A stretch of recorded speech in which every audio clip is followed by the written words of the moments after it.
Bonjour à tous, bienvenue. Je suis Béatrice Balcouro, je suis spécialiste du segment hôtellerie et loisirs chez Forbo Flooring System.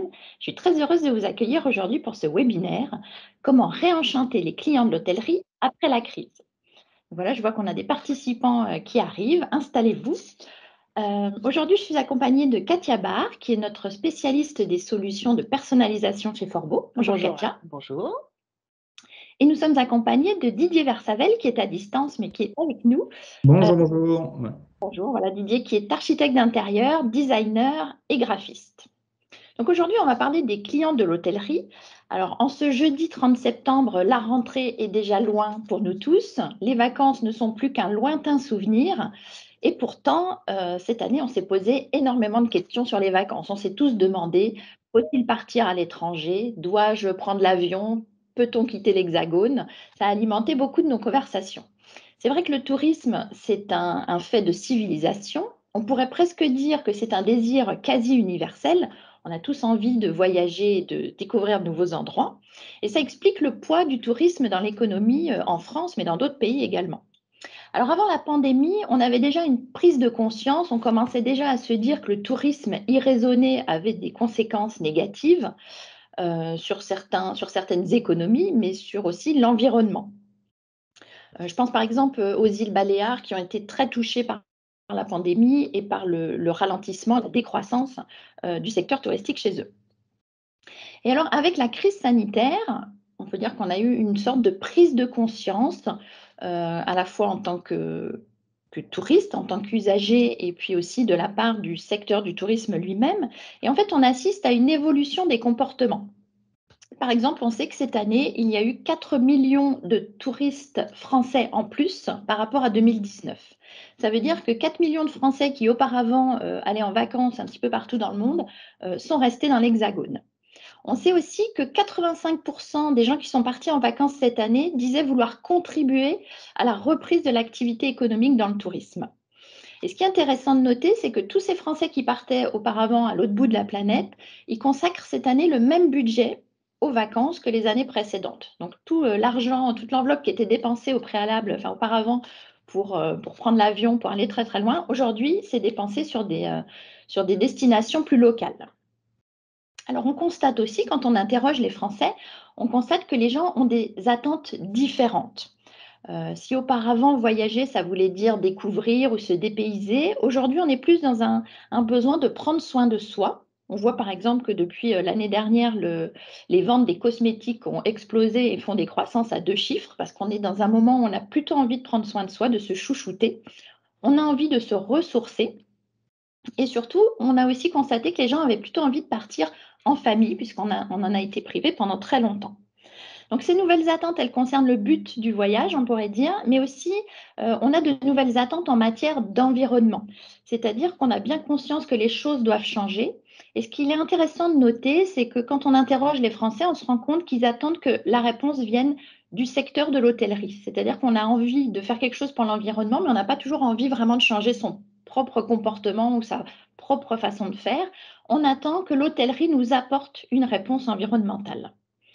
Donc, toutes ces nouvelles attentes, on pourrait dire des nouvelles contraintes, pèsent sur le secteur de l'hôtellerie et notamment sur les gens qui conçoivent ou qui rénovent des hôtels aujourd'hui, qui les décorent. Et on cherche toujours à faire vivre une expérience client inoubliable pour tous les vacanciers ou tous les touristes, qu'ils soient français ou étrangers. Alors, faire vivre une expérience inoubliable aux clients, les faire rêver et les déconnecter de leur quotidien, c'est une mission que s'est fixée Didier Versavel. Didier, je le rappelle, donc, qui est graphiste, designer et architecte d'intérieur, qui travaille beaucoup dans l'hôtellerie. Didier, est-ce que tu peux nous parler un petit peu de ton expertise dans l'hôtellerie et de ton travail en général? Alors, bonjour à tous. Je suis effectivement designer et je dirige un studio de design. Alors, je mets un S à design, je parle de pluriel parce que vraiment, on aborde tous les domaines. On travaille sur de la direction artistique, du mobilier, on fait de l'espace pour du résidentiel, pour du particulier, de l'hôtellerie, on fait des crèches. On travaille aussi sur la scénographie, du graphisme. Donc, on a vraiment un travail, une approche très, très globale et ça, on y tient et on l'affirme avec ce pluriel qu'on met à design. Parce que déjà, donc, ça ouvre nos chakras. Et puis surtout parce que ça répond à une démarche globale. Enfin, on a du mal à segmenter un petit peu, à partitionner une activité. C'est-à-dire que quand je vais travailler sur un produit, je ne vois pas comment on peut pas, pour le moins, s'impliquer ou s'intéresser à la stratégie de l'entreprise, son identité, et puis tout ce qu'il va y avoir en aval sur la distribution. On ne va pas dessiner la même chose si on est avec une petite série ou plutôt une quantité industrielle, si on s'adresse à des ventes sur Internet ou en boutique, on ne va pas du tout dessiner la même chose. Et puis, donc, c'est cette obligation de s'intéresser à tous les domaines qui gravitent autour du projet en lui-même. Et c'est pour ça qu'on aime beaucoup travailler dans l'hôtellerie, parce qu'un hôtel, c'est un objet complet à part entière, c'est-à-dire qu'il a son identité propre, il y a aussi l'identité de la marque, et puis il y a tout l'univers, toute la narration qu'il faut proposer à l'usager. Donc, c'est pour ça qu'on s'y plaît beaucoup et ça nous permet d'intervenir avec tous les leviers possibles. On a ben, le choix, les matières, les couleurs, et puis on peut travailler aussi sur les parfums. On est en train de travailler sur un mercure. On se demande quel parfum on va pouvoir mettre en place pour évoquer au mieux le storytelling qu'on est en train d'installer. Et puis, il y a une dernière chose aussi sur l'aspect global. Ce qui nous intéresse, c'est que les projets soient équitables. C'est-à-dire que tu as parlé d'expérience client, mais pour nous, c'est vraiment fondamental qu'aujourd'hui, pour qu'une expérience client soit réussie, il faut que tous les acteurs du projet aient un bénéfice, en fait. On ne peut pas imaginer que quelqu'un soit lésé dans la chaîne, en fait. Donc, il y a l'investisseur, enfin le porteur du projet, il y a les gens qui vont fabriquer, les gens qui vont donc l'utiliser, et puis il y a les gens qui vont l'entretenir, le rénover, le recycler, enfin, et puis il y a de la planète autour. Donc aujourd'hui, on a véritablement cette approche globale, holistique, qu'on affirme et qu'on souhaite vraiment développer. C'est pour ça que mon mantra actuellement, c'est Eco, not ego. C'est vraiment imaginer un projet dans un bénéfice global, quitte à se mettre un peu en retrait. Voilà. D'accord. C'est un très beau mantra, effectivement, Eco not ego. Alors, on l'a vu tout à l'heure, Didier, il y a effectivement des attentes qui sont différentes aujourd'hui, qui sont nouvelles. On peut même parler de contraintes pour le designer. En quoi le design fonctionnel peut être une réponse à ces contraintes? Euh, Parce que c'est en amenant des solutions qui vont être originales et le plus simple possible. En fait, j'imagine pas faire du design s'il n'y a pas les contraintes qui vont. Enfin, on répond forcément à des contraintes et plus il y a de contraintes, plus il faut être créatif justement pour que la solution soit simple, efficace. Et plus la solution va être simple, efficace et originale, plus le projet va gagner en force et en identité. Parce qu'en fait, on pense par exemple au studio Nando qui est un designer japonais, ou alors Big, Bertingle. C'est en fait qu'ils arrivent à transformer les contraintes en atouts et en identité de projet. Par exemple, là, ce que je vous présente là, c'est un projet d'hôtel qui ne s'est pas fait, mais malheureusement, et c'est un projet d'hôtel à l'aéroport de Stockholm, où en fait le commanditaire voulait un hôtel, mais hyper productif. Enfin, c'était un hôtel d'aéroport, et donc le commanditaire voulait quelque chose de, de plus fonctionnel possible et de plus productif possible. Donc en fait, la parcelle est triangulaire, donc le bâtiment est au maximum de la parcelle, donc il est triangulaire lui aussi, avec un empilement de chambres pour vraiment en mettre le maximum. Et Björk Ingels, dont lui, son mantra, c'est Yes is more. C'est l'idée de vraiment oui à la contrainte. Et donc là, il s'est dit, ben, qu'est-ce que je vais bien pouvoir faire avec un projet qui est hyper contraignant comme ça. Et donc, il avait visité précédemment l'aéroport de Stockholm, où il y a justement les portraits de la famille royale qui est là, qui sont imprimés pour souhaiter la bienvenue. Et en fait, il s'est dit, bah, tiens, je vais travailler en fait avec les fenêtres de mon bâtiment qui sont noires de loin en fait, hein, et donc je vais les travailler comme si c'était de l'encre sur ma façade qui va être blanche en contraste. Et en fait, il a mis une peau devant ses fenêtres qu'il a découpée. Et comme il a donc redessiné les portraits de la famille royale sur les trois faces, que l'on ne voit que quand on est loin, quand on arrive en avion ou en voiture. Enfin, c'est une solution qui est toute simple, mais la narration est d'un impact incroyable, en fait. C'est hyper malin, et c'est ce qui fait l'identité du projet et sa force, en fait. Voilà. Euh, c'est tellement malin qu'il y a même un émir à Dubaï qui a voulu la même chose dans le désert, quoi. Enfin, ça semble évident, ça marche très très bien. Voilà, par Comment exemple. passer de la contrainte à l'artistique? Voilà, et transformer la contrainte en atout et en identité de projet. Ça, c'est ce que peut amener le design, en fait, et ce qu'il doit faire. Alors, tout à l'heure, on évoquait aussi une prise de conscience en matière d'environnement. Est-ce que tu penses que le design a véritablement un rôle à jouer? Alors, plus qu'un rôle, aujourd'hui, il doit vraiment prendre ses responsabilités, en fait. Depuis les années 50, donc ça fait depuis 70 ans maintenant, les architectes et les designers ont participé d'une consommation de masse, en fait, pour un confort pour tous, mais sans la préoccupation des ressources et des déchets. Donc aujourd'hui, 70 ans plus tard, maintenant, les designers et les architectes doivent repenser leur approche et doivent vraiment changer 70 ans de culture, en fait, qui n'ont de surconsommation, qui en fait n'a profité qu'à une partie de l'humanité, finalement. Et en plus, avec les déviances qu'on a, puisque déjà Raymond Lévy, dans les années 50, parlait de la laideur se vend mal, et donc tout le design est parti sur la partie très marketing, en devenant du décor, du style. Et donc vraiment, il faut repenser notre approche. Et, euh, et je pense que les designers et les architectes aujourd'hui doivent vraiment ont ont une responsabilité pour faire sobre, humble, mais tout en gardant le même confort, en fait. C'est ce que tu disais tout à l'heure avec le public qui veut conserver ce même confort. Mais maintenant, il faut avoir une vision plus globale avec un confort partagé, en fait. Il faut que le confort des uns ne déborde pas sur le confort des autres, en fait. Il y a vraiment une vision du bien commun qu'il faut mettre maintenant en place. Donc ça passe par des actions sur le choix des matériaux, sur des choses comme ça qui sont très concrètes et qu'on commence à maîtriser. Il y a aussi, à mon avis, pas mal d'informations à faire passer, justement pour qu'on prenne collectivement conscience de la présence aussi de l'autre, et de la nécessité de partager les ressources, et puis de repenser aussi les déchets.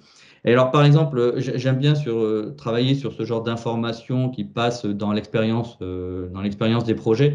Par exemple, avec cet hôtel Joe Joe à Orly, qu'on travaille avec Accor Invest, où on a installé des toilettes sèches, justement pour que les clients puissent se rendre compte que sobriété ne rime pas forcément avec folklore ou passéisme, ou voire même amiche. Voilà, il y a un côté, on peut conserver le confort tout en faisant énormément d'économies aujourd'hui avec des technologies qui nous le permettent, et donc des économies d'énergie, de matériaux. Puis même là, avec les toilettes sèches, si on voit la diapo suivante, il me semble, c'est les urinoirs secs. Ça, maintenant, c'est génial parce qu'on limite l'entretien, on limite les installations, et puis en plus, on peut valoriser les urines, qui sont un déchet formidable, en fait, pour l'agriculture. Ce qui n'était pas possible avant, puisque dans les WC traditionnels, on dilue les urines, et donc on ne peut pas les réutiliser. Voilà. Donc voilà, c'est le genre de choses que j'aime bien installer dans les projets, parce que on voit donc le confort personnel, mais aussi le bénéfice global qu'on peut tous en tirer, en fait. Dans la diapo suivante, je présente une partie d'un projet que je suis en train de finaliser pour un Mercure à Paris, autour de la typographie. Et ça, c'est un truc que j'aime beaucoup présenter, parce que en fonction du choix de la typographie, on peut faire énormément d'économies, en fait, il y a un geste écologique là-dedans. C'est issu d'une histoire d'un jeune étudiant américain qui, il faisait, pour ses devoirs, quand il imprimait, il s'est demandé s'il pouvait changer sa typographie pour essayer de consommer moins d'encre chez lui, en fait. Et en y réfléchissant, donc il a fait l'exercice après au niveau de son collège, et puis c'est remonté au niveau étatique, et puis au niveau fédéral. Et en fait, ils se sont aperçus qu'effectivement, si on change la typographie Times qu'on a par défaut dans Word pour une Garamond, par exemple, eh ben, on a 24% d'économie, ce qui fait au niveau fédéral 130 millions de dollars d'économie en encre, en fait, quand ils impriment tous les jours. Enfin, sur un petit truc comme ça, il y a des conséquences qui sont phénoménales. Donc, effectivement, c'est hyper intéressant de montrer ça et de diffuser ce genre d'informations pour qu'on prenne tous un peu conscience qu'il faut, voilà, que dans notre vie quotidienne, il y a des conséquences globales qui sont hyper importantes. C'est comme le projet suivant. Je reviens sur le Joe Joe à Orly. C'est des chambres atypiques qu'on doit proposer, et notamment là pour le couple. Et je me disais qu'au lieu de proposer la sempiternelle bouteille d'eau bête et méchante, voire même plus méchante que bête maintenant, euh, je propose des préservatifs en fait, d'essayer les préservatifs véganes, puisque jusqu'à présent, les préservatifs, il en existe deux sortes, c'était tout plastique, donc avec toutes les perturbations endocriniennes, machin, tout ça, puisque c'est en contact direct avec les muqueuses. Et puis sinon, il y a les préservatifs, et puis les préservatifs plastiques, en plus, ils finissent dans les océans et ils bouchent la gorge des tortues, les pauvres. Donc c'est une catastrophe. Et sinon, il y a les préservatifs 100%, enfin, qui sont naturels à base de latex, mais en fait, pour les adoucir, on met de la caséine, qui est une protéine de lait. Et donc, en fait, avec toute la production bovine, etc., derrière, qui est une catastrophe écologique sur la consommation d'eau et les terres arables. Donc, en fait, il y a des entreprises du nord de l'Europe qui se sont penchés sur ça et qui proposent aujourd'hui des préservatifs 100% vegan en fait. Voilà, et donc voilà, j'ai proposé qu'on puisse les essayer dans cette chambre vraiment atypique pour que justement faire un peu changer les consciences et que même dans notre intimité, on peut avoir un confort personnel, intime, mais qui va aussi prendre en considération l'ensemble d'un écosystème qui est maintenant planétaire en fait. Donc, je ne sais pas si j'ai répondu à ta question, mais l'idée, c'est vraiment voilà, d'essayer d'ouvrir les chakras et de prendre conscience de l'autre un petit peu. Alors, ce que je trouve très intéressant dans ce que tu dis, Didier, c'est surtout la démocratisation. Par exemple, ce que tu expliquais sur les préservatifs ou même l'utilisation des toilettes sèches, c'est des choses qui sont peut-être pas à la portée de tout le monde où il y a un imaginaire peut-être collectif sur les toilettes sèches, par exemple. Et ton travail voilà, qui fait de la démocratisation et puis l'idée aussi qu'un petit pas de chacun peut faire beaucoup au final, je trouve ça assez intéressant. Et effectivement, ça n'est pas au détriment du confort des usagers.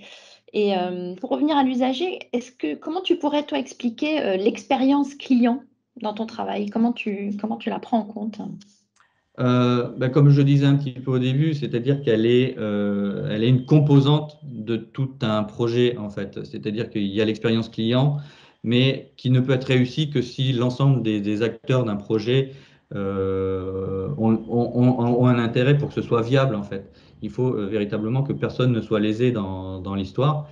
Et donc en fait, il faut être malin en fait aujourd'hui pour pouvoir gérer toutes ces contraintes et toutes ces demandes qui peuvent être antagonistes, puisque d'un côté, effectivement, l'usager, lui, va vouloir quelque chose de toujours plus individualisé, avec une expérience qui est beaucoup plus centrée sur son confort.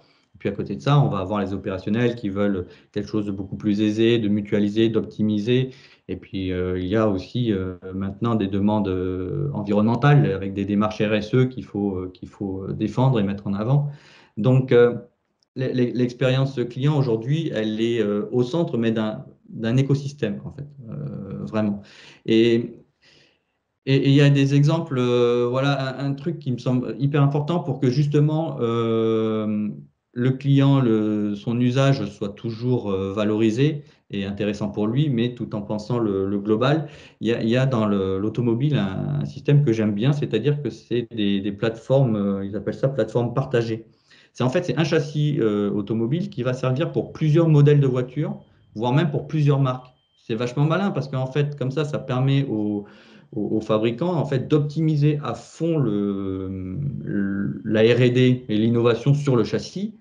Et, ça fait des économies de coûts, de fabrication, d'énergie. Qu'est-ce que je me suis noté? Il y a aussi la réparabilité, c'est intéressant puisqu'en fait, puisque le socle est identique, les pièces sont identiques, donc on va pouvoir beaucoup plus facilement gérer tout le cycle de vie d'un produit.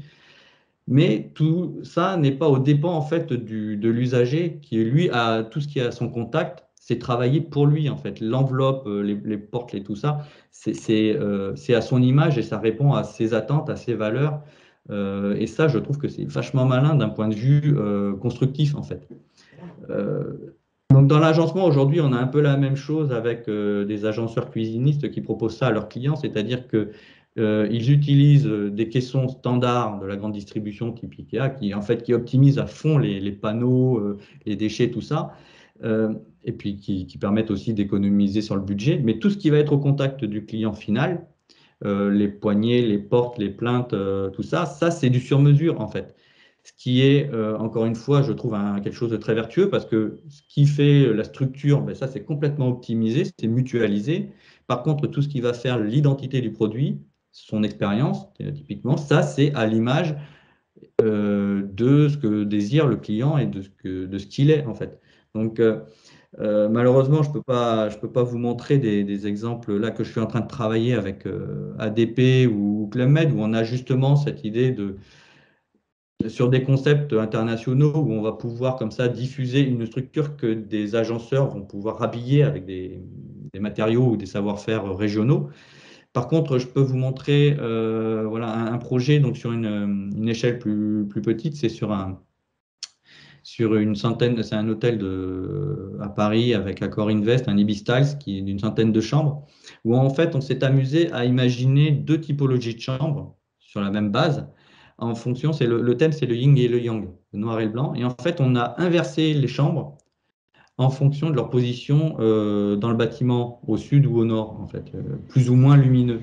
Et en fait, on a joué sur l'inversion des couleurs parce qu'aujourd'hui, il y a toute la technique qui nous le permet, les fournisseurs, les industriels, tout ça, qui permettent qui travaillent sur les couleurs et puis on peut imprimer sur du bois, sur de la moquette et tout ça. Bah, vous êtes bien placé pour le savoir. Et, mais ça demande aussi en amont d'avoir une stratégie de conception qui est formatée pour ça, c'est-à-dire qu'il faut anticiper toutes les... Il faut imaginer une plateforme, un Lego, sur lequel on va pouvoir plugger tout plein de choses différentes. Euh, mais ça permet véritablement d'avoir un produit vertueux derrière, en fait, où on a à chaque fois une identité différente, mais avec une base qui est identique et optimisée. Donc ça, je trouve que c'est une démarche qui, à mon avis, est intéressante aujourd'hui pour l'expérience client. Et donc, on peut après, évidemment, pousser jusque dans les logos, les namings, les barres, etc. Voilà. C'est un Et, travail vraiment global sur toute l'identité du. ouais, ouais, ouais. Et ça, sans pour autant, c'est là pour le coup, par exemple, c'est que du graphisme en fait. Donc, il n'y a pas d'implication sur les matériaux qu'on imprime ce logo ou un autre. Pour le coup, c'est la même chose. Mais la démarche, le processus de fabrication, lui, est toujours le même en fait.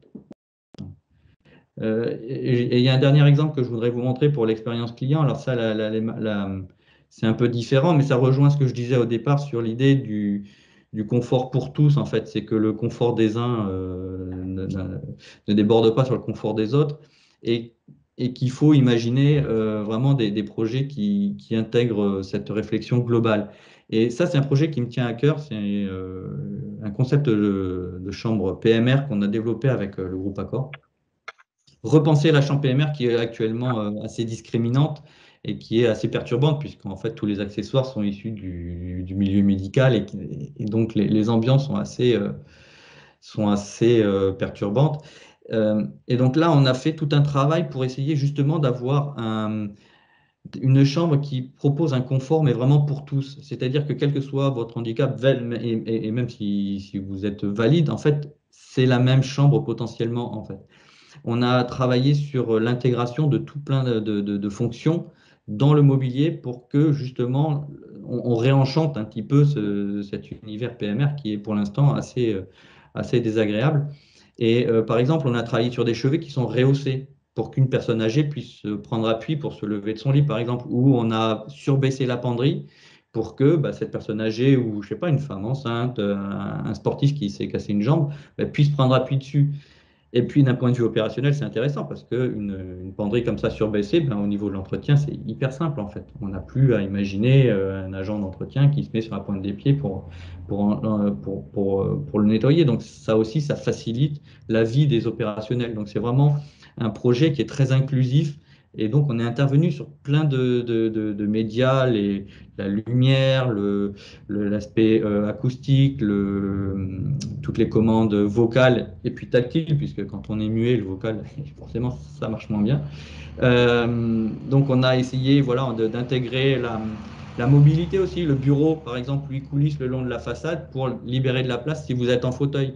Mais par contre, si vous vous déplacez sur vos deux jambes, ben, le meuble est au centre de la pièce et participe donc à l'harmonie de l'ensemble. Donc c'est vraiment voilà, essayer d'avoir une démarche très inclusive et essayer de répondre avec une vision commune, collective en fait, à chaque fois de tous les acteurs d'un projet en fait.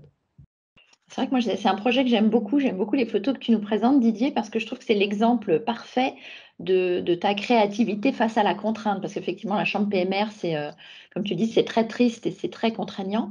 Donc, c'est un très, très bel exemple. Alors, tu nous as expliqué aussi que finalement, la personnalisation et l'écologie n'étaient pas antagonistes et qu'on pouvait à la fois utiliser des choses sur mesure tout en respectant l'écologie.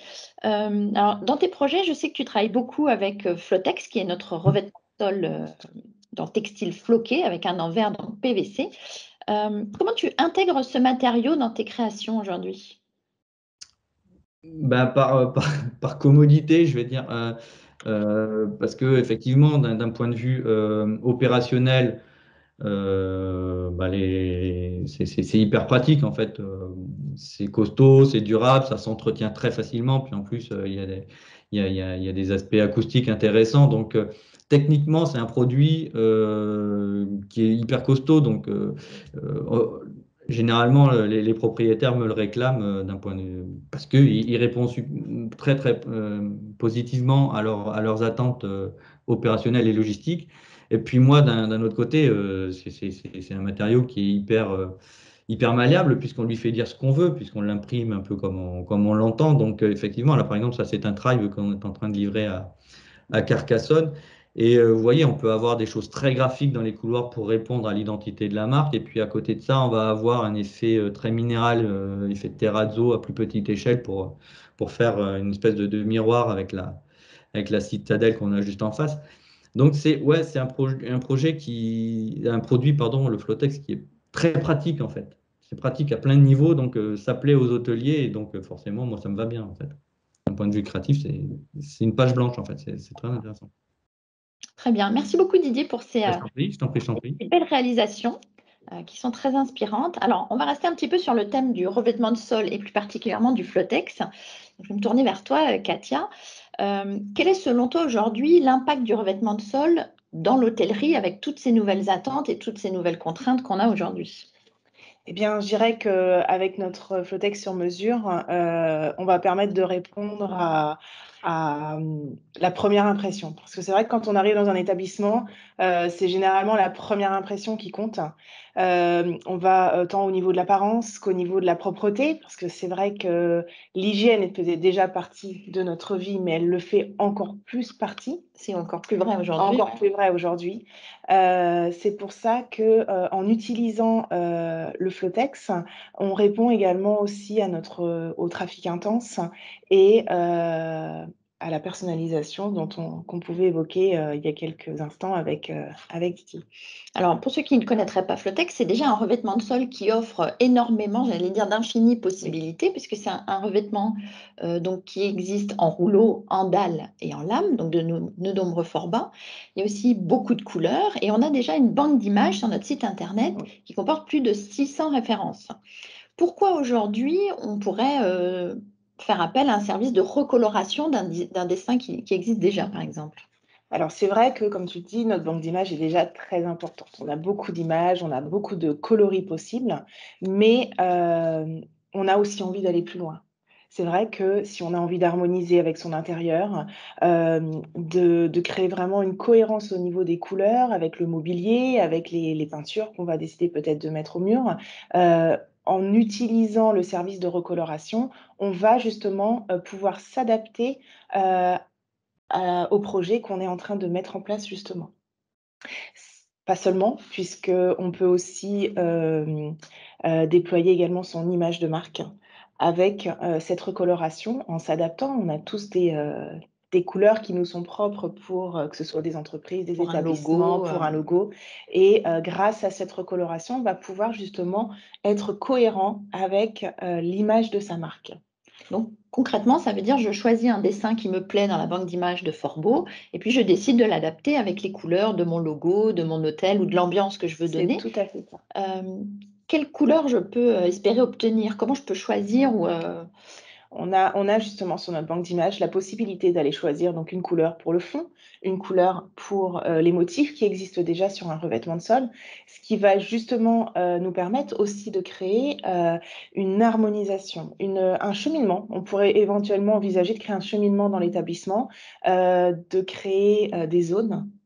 oui, on peut Créer faire une par zone exemple. pour les enfants, une zone d'accueil, un peu cocooning, un peu, voilà, une zone de bureau pour, les personnes qui sont de passage et qui ont juste besoin de s'installer. C'est vrai que la partie recoloration nous permet justement d'aller jusqu'au bout de tout ça.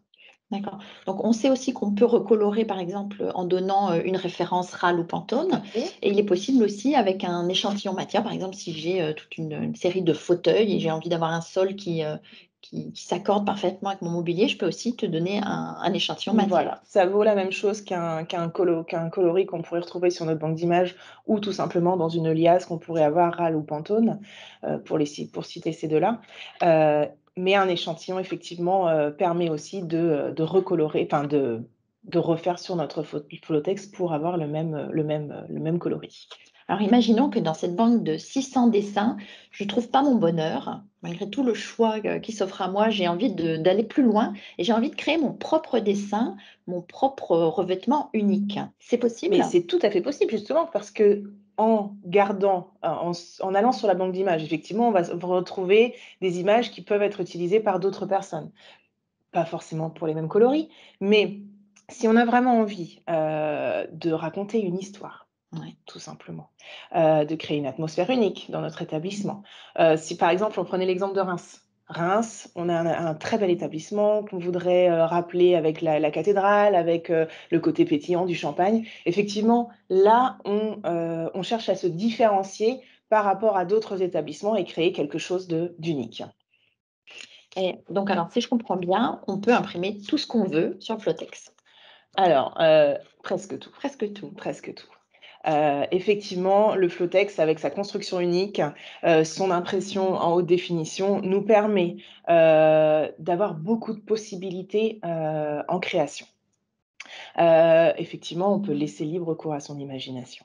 Mais le conseil que je peux vous donner, c'est vraiment de nous contacter, de nous faire part de votre projet et on va vous accompagner pendant tout au long de ce projet pour le réaliser ou l'adapter au mieux par rapport à ce qu'on peut faire, nous, en haute définition sur le Flotex. Donc, c'est vraiment un service sur mesure qu'on offre Tout à fait. à nos clients.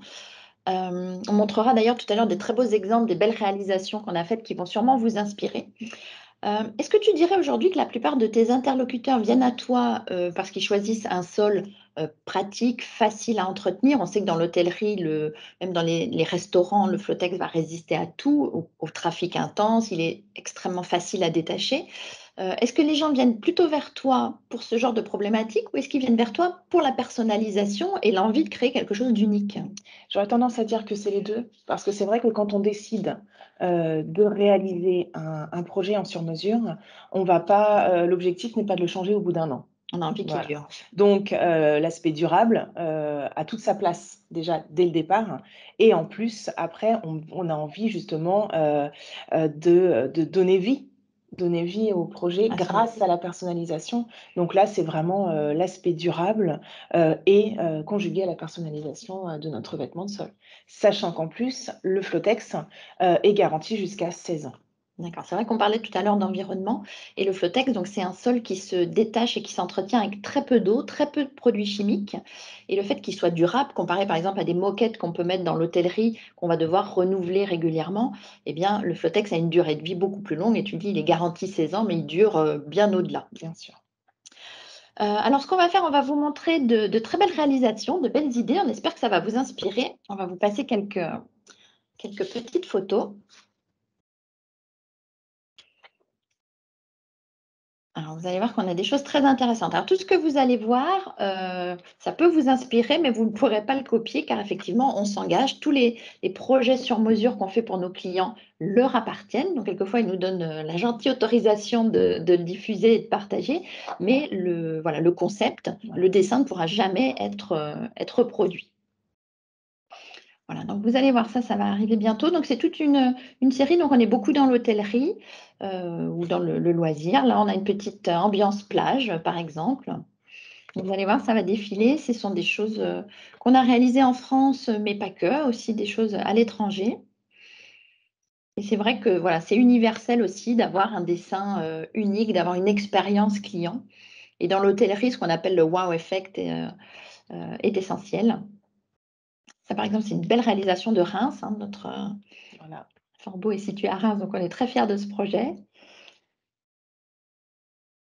Voilà, donc vous le retrouverez derrière nous pour ceux qui voient. Donc voilà. Alors ça, c'est un bel exemple aussi de personnalisation où le client il est allé encore plus loin que ce qu'on pouvait faire. Il nous a demandé l'autorisation de reprendre le motif qu'on voit sur le sol pour le mettre dans les assiettes. Donc ça crée vraiment, tu en parlais tout à l'heure, une image complète. C'est vraiment une histoire qu'on va raconter dans un établissement. Et puis voilà, alors avec Flotex, avec la capacité d'impression qu'on a en HD, on peut aussi faire du trompe-l'œil. Là, on a un effet mosaïque et en réalité, c'est un Flotex. Donc, ça veut dire que c'est un sol qui va avoir une bonne acoustique, qui va être confortable à la marche. Et ça permet aussi de déjouer un petit peu les contraintes voilà, de mixer les revêtements de sol, en fait, ou les aspects, en tout cas, sur un même sol.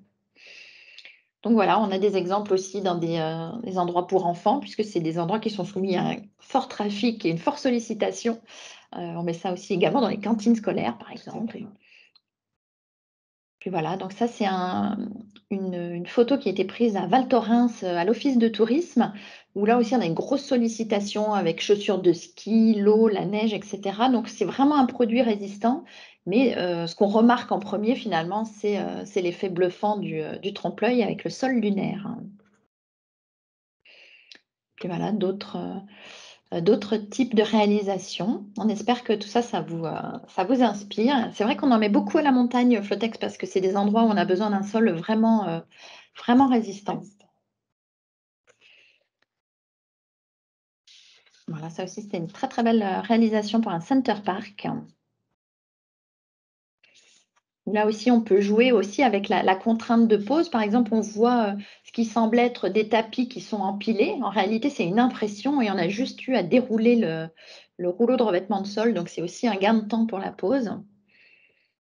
Et voilà, donc on imprime aussi des imitants bois. Parce que vous voyez là, avec les petites traces de pâte, en fait, c'est du Flotex imprimé. Et là, on est vraiment dans l'expérience client où on a vraiment un côté trompe-l'œil entre ce qu'on va voir et ce qu'on va toucher, en fait. Voilà, alors on espère que tous ces beaux visuels vous auront inspiré. Donc, je remercie Katia pour son intervention. Merci beaucoup, Didier, de ta participation. C'est normal. Merci à tous les deux de nous avoir inspirés. Alors, je vois qu'on a eu une question dans le chat. Alors, ce que je vous propose, c'est de nous envoyer toutes vos questions et puis on y répondra par la suite. On aura vos coordonnées, on pourra vous répondre. Je vous invite à visiter le site internet de Studio Versavel, où là, il y a beaucoup de choses qui vont aussi vous inspirer. Parce que Didier l'a dit, mais il ne travaille pas que sur la décoration. Il y a vraiment une idée, une approche globale qui est vraiment inspirante. Et puis, vous pouvez visiter aussi le site internet de Forbeau, car vous verrez que si on personnalise le Flotex, on est aussi capable de personnaliser les sols PVC, le linoléum et même les tapis d'entrée. Comme le disait Katia, on n'a qu'une seule chance de faire une bonne impression, une bonne première impression. Donc, je vous remercie à tous. Je vous souhaite de belles créations, de belles idées de décoration et de voyage. À bientôt. Bonne journée, au revoir.